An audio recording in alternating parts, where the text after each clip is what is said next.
Hey, it's Tori from Goody Beads, and I'm here with our friend Candy Cooper. Hey, Tori. Hey, Candy.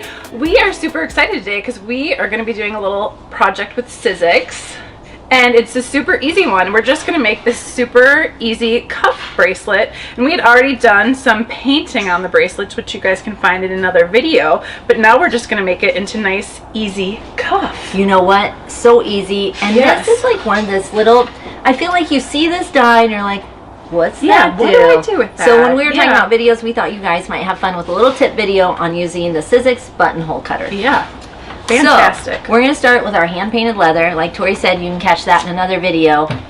Do you have all of these cuff dies? We do. We have all of the cuff dies. So you can pick a variety of different cuff sizes to make your cuff out of. So you can either go with, you know, a skinnier one, or if you want a big statement cuff, we have that size too. Right. So, And I know this skinnier one comes in 2 lengths. yes, a long and a shorter. I accidentally Yep. grabbed both lengths. Sorry, Tori, but That's all right. But yeah, lots of different cuffs to pick from: thick, thin, long, short, Yes. whatever. So you have lots of options. to get started with this buttonhole cutter, though, I recommend starting with a little bit wider one of the cuff wider ones. because you'll see why in a minute. You'll have a little bit more space to scoot Yeah. the buttonhole around. But first, we're going to cut the cuff.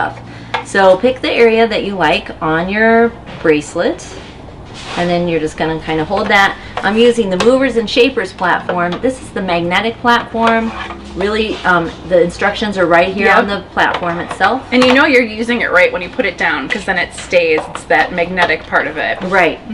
And then you just want to make sure that you get this guy all lined up so that you're conserving as much of your leather as possible. Absolutely. Okay, put your cutting pad on next.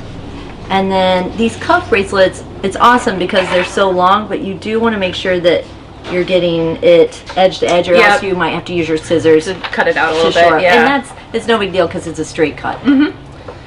So just put it in as far as you can put it in, and then roll it in the direction that you want the leather to come through, so that you get a nice, look at Perfect. that, Tori. Lovely. So good, right? Nice. Yeah, so then we're going to switch over. Now you're going to line up your buttonhole. I got to To look the at middle it. of your leather. To the middle of your leather, and you want to make sure that you don't get it. I'm going to turn it around so you can see. You want to make sure that you leave a little space from the edge. Yeah. Because that's where the button's going to be wearing. So you don't. You don't want it too thin because your button will wear through. wear through your leather, right? So once you've got it where you want it, then we're going to put it back on the platform carefully. And this is one little tip that I should have brought mine, but I have these curiously strong magnets. Oh, yeah. And I'll hold it up so you can put a couple magnets right there, those teeny tiny magnets yes. to hold Great your leather. tip. Yeah, in place so it's And- not moving around while you're cutting it. Yep. That's a great tip. Thanks. So then put your platform back on, and then easy does it because you don't Push it want through, anything yep. to shift. But that's why earlier when I said you want to start with the wider cuff, because if it does Yeah, if shift it's- on the big ones, If it's no just big on deal. one of the small ones, you're going to end up gonna off your notice. leather or off your cuff. Yeah. Yeah, and so then you see how you have that perfect slit with the little notch in it where the Very button will cute. sit. Yes. So now, I'm going to scoot this out of the way. To attach your button, we're going to use the leather hole punch. Yep.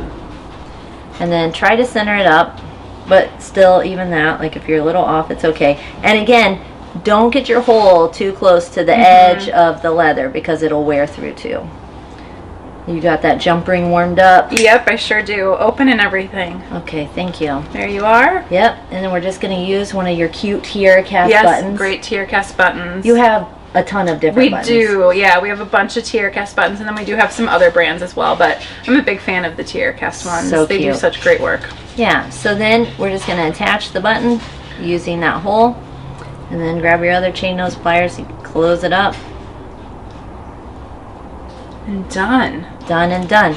And then how this works is you just, when you close your bracelet, put it right through that little slit, perfectly cut, because cutting a straight line in leather is so tricky. It can be very hard, yeah. So what a great little tool to have to just to like do that.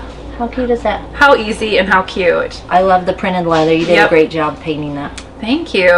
Well, thanks, Candy, for this awesome tip. You're welcome, Tori. That was fun. It was fun. Thanks, everyone. We'll see you next time.